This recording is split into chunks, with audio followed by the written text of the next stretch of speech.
Parkour is more than just a sport. It's a discipline and a way of life. I have a love for this sport as this was the sport or way of training that set me in my athletic and coaching career. I played many sports in school, but I found this after high school while getting in college and have been grateful ever since. We'll explore the history and evolution of parkour, delve into its core principles, and guide you through fundamental movements. We'll also discuss the differences between parkour and freerunning and introduce you to advanced techniques. Whether you're a beginner or experienced, this episode will inspire and inform your journey.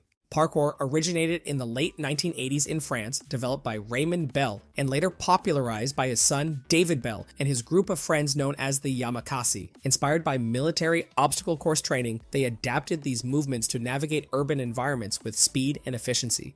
Parkour's philosophy was about being strong to be useful mentally and physically. They did this by being able to move through any environment, overcoming obstacles using only the human body. This emphasized the importance of physical and mental conditioning. They trained rigorously to develop the strength, agility, and mental resilience needed to perform their movements safely and effectively and trust their instincts and abilities. As parkour gained popularity, it spread beyond France, with the UK taking the reins to help make it a global phenomenon with the surge from early YouTube. Today, you can find parkour communities and training facilities all around the world. Despite its growth, the essence of parkour remains the same: to challenge oneself, overcome obstacles, and move freely through any environment. Understanding the origins of parkour helps us appreciate its core principles and the discipline behind it. At its core, parkour is a discipline that focuses on both physical and mental conditioning. It's not just about jumping, climbing, and vaulting, but also about the mental strength and discipline needed to navigate environments. Parkour teaches you to challenge yourself, overcome fear, and trust your skills and instincts. It's about moving freely and confidently without unnecessary risk. They learn to push past their comfort zones, stay focused, and make quick decisions under pressure. This mental toughness helps you overcome obstacles safely and effectively. It builds the confidence to know your capabilities and trust yourself to execute movements without danger. See, people jumping from building to building makes the discipline misunderstood. Some of these people do not represent parkour, but some of them do. It may look reckless, but these practitioners are fully confident in their abilities and have trained extensively. To them, it's no different from jumping between lines on the ground. They have honed their skills to perform these feats with precision and control. Like a sword swallower who trusts their craft, traceurs rely on their training and abilities, not a desire for danger. Parkour's emphasis on discipline and progression has taught me the value of patience and persistence. It's incredible how much you can achieve with dedication and practice. Now let's explore the mental aspect of parkour and how it shapes your mindset.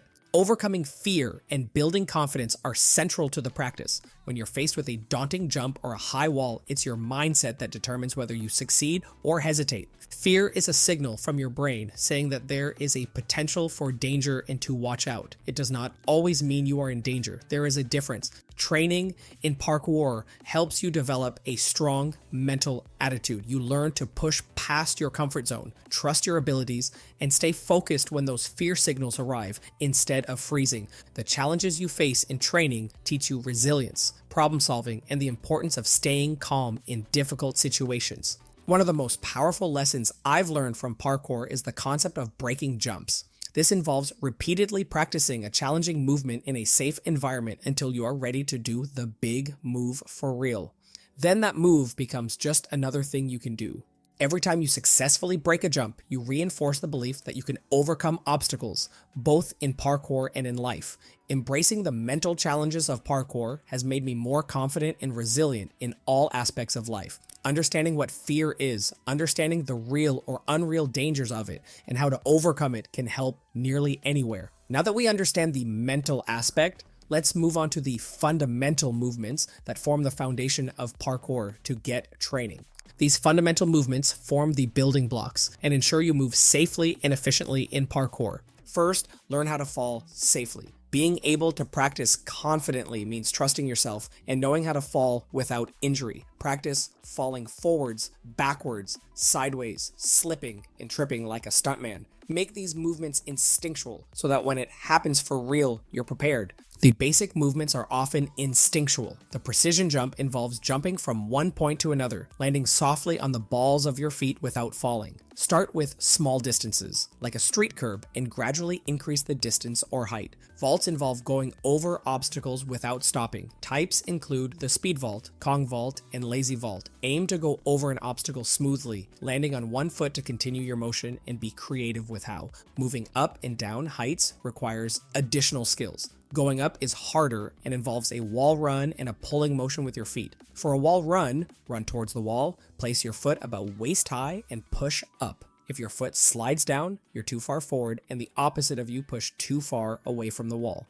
Mastering these fundamental movements is very simple. It's learning how to move smoothly and with control and knowing how to fall. They provide a solid foundation and open the door to more complex techniques. Once you've got the basics down, it's natural to wonder what are the next steps or how to make flips and fancy moves fit. That's where there is sometimes a difference between parkour and free running. Let's explore this next. Parkour and free running have distinct differences. Both disciplines involve moving through environments. Their philosophies and focuses differ. Parkour emphasizes efficiency and practicality. The goal is to move from one point to another as quickly and efficiently as possible, using techniques that conserve energy and maintain momentum. Free running, on the other hand, incorporates more creative and expressive movements. It's about adding flair and style to your runs, often including acrobatics and flips. Free running encourages creativity and personal expression. Most people don't call upon these differences and simply call the discipline parkour and encourage your unique style, rather that be efficiency or creativity. Most people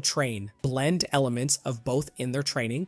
The main difference in recent years is between those who only train in parkour inside and the superficial divide with gymnastics adding parkour as one of their disciplines, which I am completely against as someone who coaches both, but that is for another time. When I first started training, I was drawn to the efficiency and discipline of parkour, but as I progressed, I found joy in the creativity of free running. Like most people, it was just all parkour to me.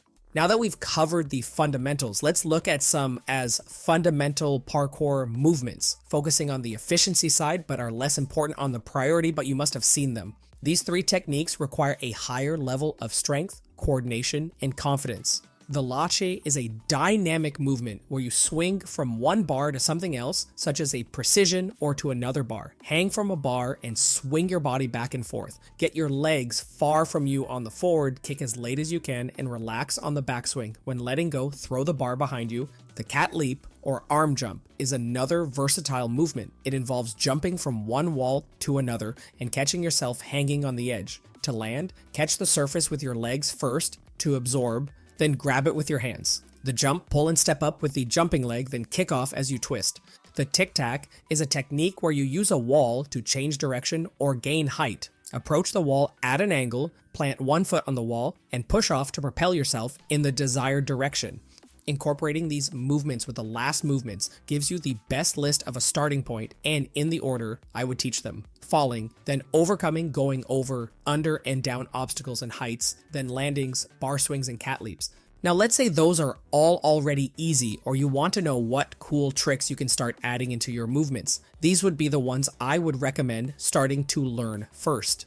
What 2 cool parkour moves would I learn or teach first? The palm spin involves spinning around a wall or vertical surface using your hands for support. Place your palm fingers facing down on the surface, then you jump spinning around that hand.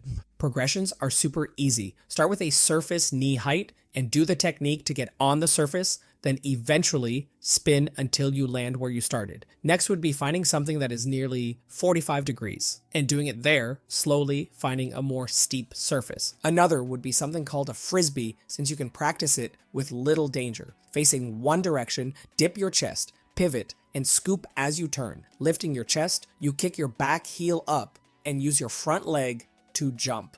In midair, tuck your legs to your chest, lead with your hip in the direction of your spin, and perform an almost 360 spin.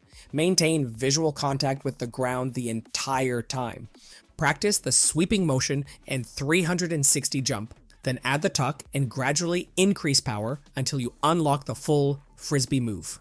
Parkour and free running are incredible disciplines that challenge both your body and mind. By mastering fundamental movements and progressing, you can unlock a whole new level of fitness and freedom. Remember to train safely, stay patient, and enjoy the journey.